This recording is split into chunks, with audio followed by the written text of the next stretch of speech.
Allez, Sylvie Adigard, alors qu'est-ce qu'elle nous propose? Eh bien, elle met à l'honneur le savoir-faire et elle nous ouvre les portes d'ateliers d'artisans d'art assez surprenants. Vous savez ce que c'est qu'un dinandier? Non.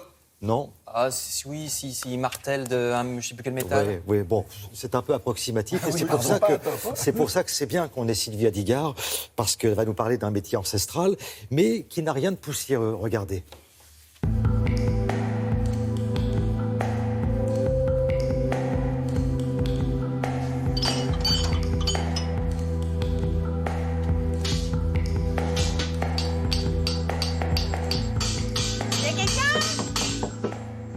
Bonjour.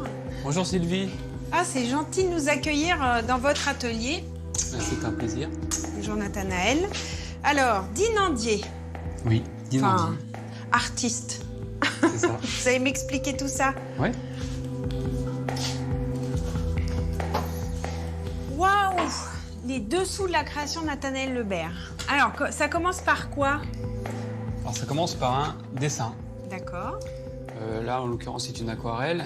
J'ai rêvé une forme et j'aime bien les formes elliptiques qui deviennent plus structurelles, plus graphiques.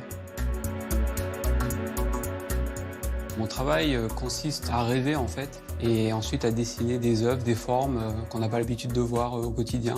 Et tout ça à travers la technique de la dinanderie, c'est-à-dire la mise en forme d'une simple feuille de métal. Le matériau à la base, il faut vraiment le travailler, le sublimer pour qu'il passe d'une simple feuille à quelque chose qui nous fasse rêver.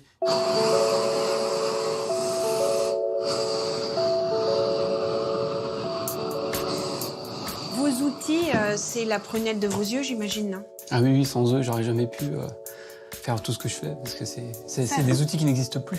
Ça, c'est l'outil préféré? Ouais, c'est lui, il m'a accompagné depuis le début. Et je l'ai choisi, il a un poids, il a un équilibre qui me convient. Depuis que j'ai reçu le prix de l'intelligence de la main, j'ai bénéficié d'un soutien de la Fondation Bettencourt-Schueller qui me permet de travailler essentiellement sur un travail personnel, sur une collection d'œuvres. On me passe commande, mais pour des choses que je crée moi. C'est une des tables que je vais présenter au Japon. À l'expo des maîtres d'art et des artisans d'art français au Musée national de Tokyo, donc en septembre prochain. C'est pas rien quand même en plus. C'est exceptionnel pour nous d'avoir une telle reconnaissance, une telle vitrine. Visibilité, ouais. Pays des trésors vivants. Ouais. Alors, vous êtes un trésor vivant français, expliquez-nous. Alors moi, on peut dire ça? Dans mon petit atelier, j'imagine des formes. Et puis donc là, pour cette table, j'aime bien les formes elliptiques, lenticulaires, avec des passages de courbes, là, donc un mélange de formes qui font penser au corps humain.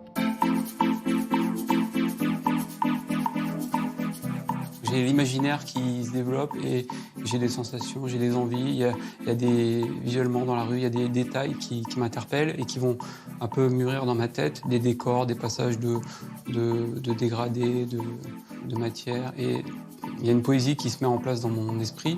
Et moi, ce qui me plaît, c'est de toujours creuser plus loin toutes ces possibilités de formes, de les rêver et de les fabriquer.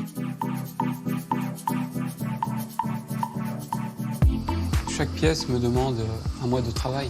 Je dis que je vends du temps et ce temps me permet de faire des œuvres que j'espère exceptionnelles, mais c'est un luxe que je me paye et que j'offre aussi à la personne qui va acquérir cette pièce. Voilà, vous en savez un peu plus sur le métier artistique de dinandier. Merci beaucoup, Sylvie.